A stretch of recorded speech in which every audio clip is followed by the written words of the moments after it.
हाँ जी, आप एक्शन दो।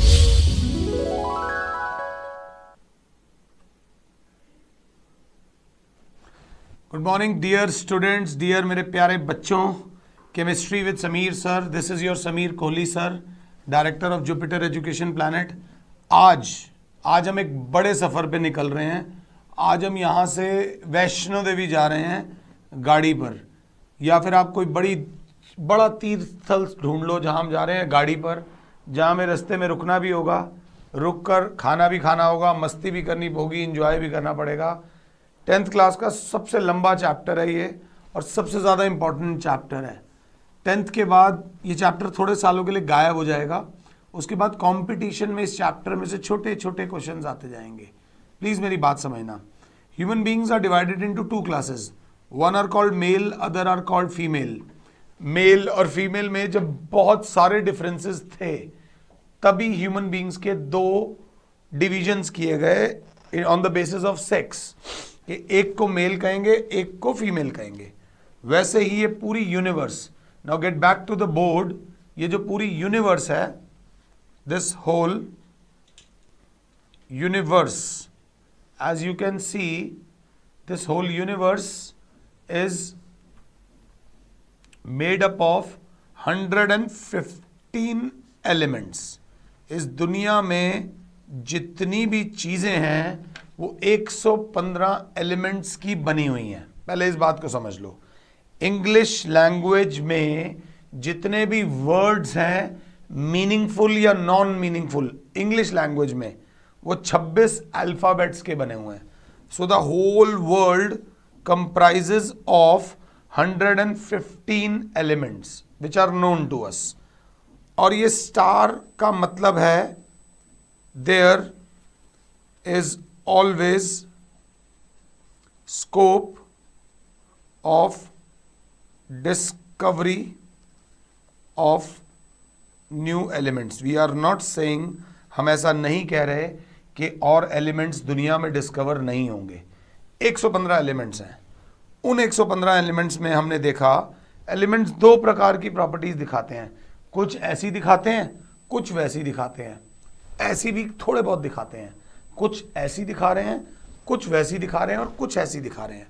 सो on the basis of that all the elements of this universe are broadly classified as metals and छोटा सा non metals. Metals and क्या मेरे बच्चे? Non metals. This is the starting of the chapter called metals and non metals. ये याद रख लेना, the whole universe is divided into metals and non metals. और जितने भी एलिमेंट्स हैं या तो वो मेटल्स होंगे या वो क्या होंगे? Non metals. बच्चे ने कहा सर ने ये क्या कर दिया? ये अगर आप देखो तो मैंने एक एक्सरे बनाया है, ये पीरियोडिक टेबल बना दिया। तो पीरियोडिक टेबल में मेरे बच्चों metals are more in number. Metals are क्या बेटा? मोर इन नंबर। मेटल्स रहते कहाँ हैं? मेटल्स रहते हैं left hand side and middle of periodic table. ये बात याद रख लेना। Most of the elements are metals and metals रहते कहाँ हैं? पीरियोडिक टेबल की लेफ्ट साइड और बीच का इन्होंने घेरा होता है।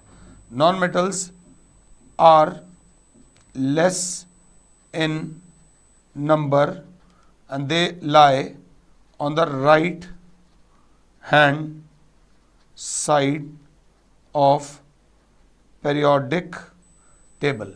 पीरियोडिक टेबल में राइट साइड पे जो मिलते हैं उन्हें बोलते हैं नॉन मेटल्स। अब सर आपने तो ऐसे बोल दिया कुछ मेटल्स होते हैं, कुछ नॉन मेटल्स होते हैं, बट मेटल्स होते क्या हैं? What actually are metals? Metals हैं क्या? नॉन मेटल्स हैं क्या? मेटल्स और नॉन मेटल्स मेरे बच्चों आराम से देखना। मेटल्स एंड नॉन मेटल्स के बारे में आराम से, पूरा चैप्टर ही का नाम ही यही है। मैं एक जर्नल डेफिनेशन कराऊंगा, एक जनरल डेफिनेशन बच्चों वाली जैसी बच्चों को कराई जाती है, एक फिजिकल डेफिनेशन कराऊंगा, एक केमिकल डेफिनेशन कराऊंगा। I will give you 3 definitions of metals and non metals. मैं एक नहीं कराऊंगा, मैं दो कराऊंगा, मैं तीन डेफिनेशंस कराऊंगा, ध्यान से देखना।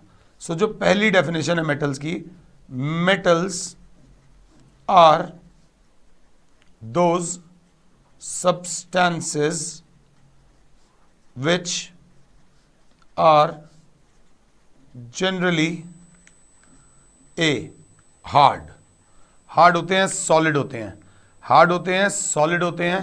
Second B conduct heat and electricity, conduct heat and electricity. Metal के कंटेनर्स देखे हैं ना, घर में जितने भी कंटेनर्स हैं वो मेटल्स के ही होंगे, उनमें मेन कॉन्स्टिट्यूएंट मेटल ही होता है। Conduct heat and electricity, they are malleable, they are क्या बेटा, मैलिएबल। जो चीज ना समझ आए उसके ऊपर स्टार मार लो।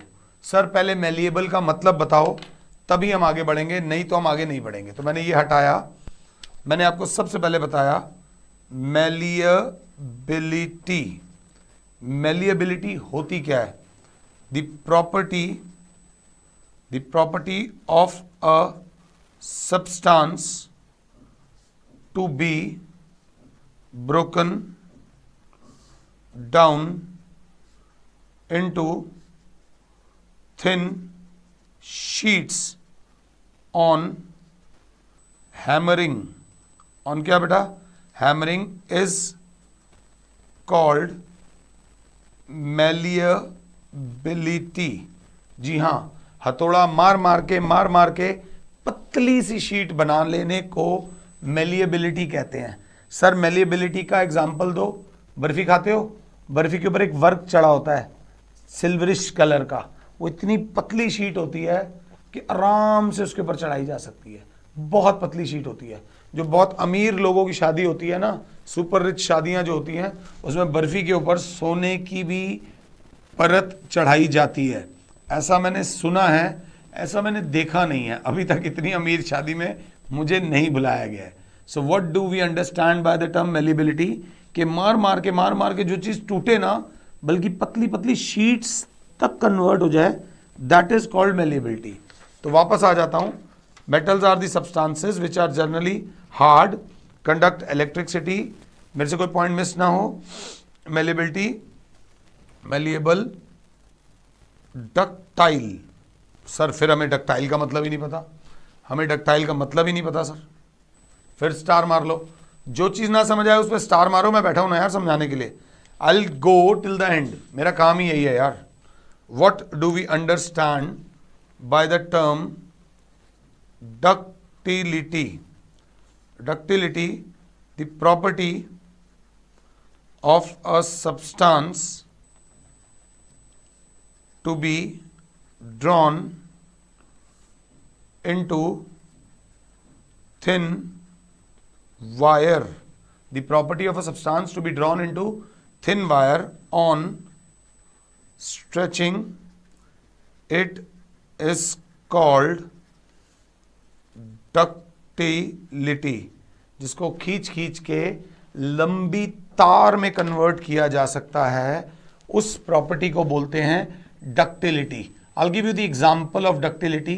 10 मिलीग्राम चांदी को लो, 10 मिलीग्राम चांदी को मैं हाथ पे रखूंगा ना तो पता भी नहीं चलेगा कहाँ है, इट्स सो लेस, इतना कम मास है। उससे भी 200 मीटर लंबी तार बनाई जा सकती है, पतली और लंबी तार बनाई जा सकती है, that is called ductility.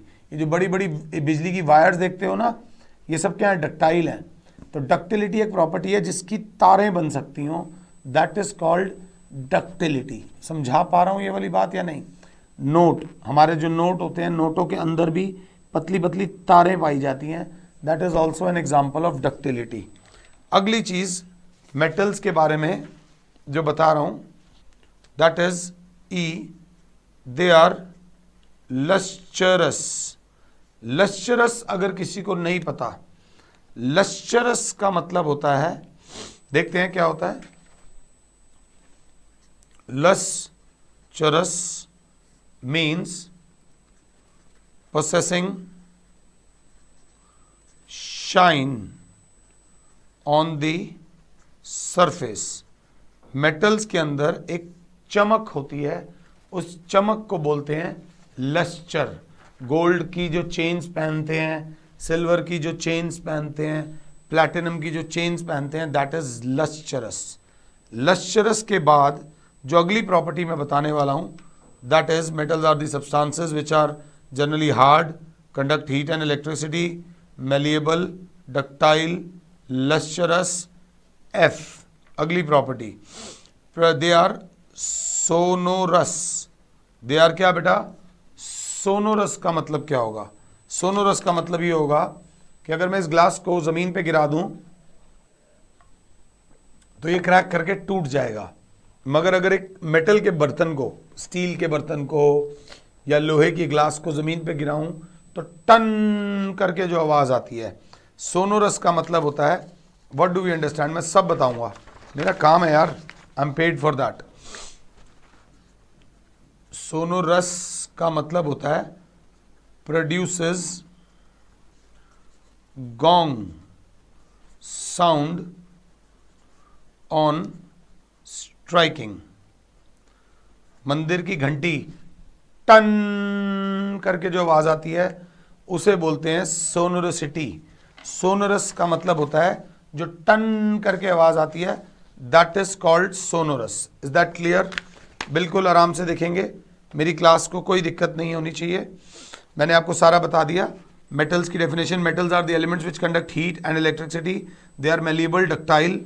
Some of the examples of metals are, plus एक और बात बताना चाहूंगा मेटल्स के बारे में जी, जो भी बाद में बताऊंगा, अभी नहीं, अभी नहीं। ये मैंने उस मेटल्स की कराई है जनरल डेफिनेशन। अब आ जाते हैं नॉन मेटल्स। एग्जांपल्स मेटल्स के होंगे, अल्यूमिनियम। अल्यूमिनियम कभी देखा है या नहीं देखा है?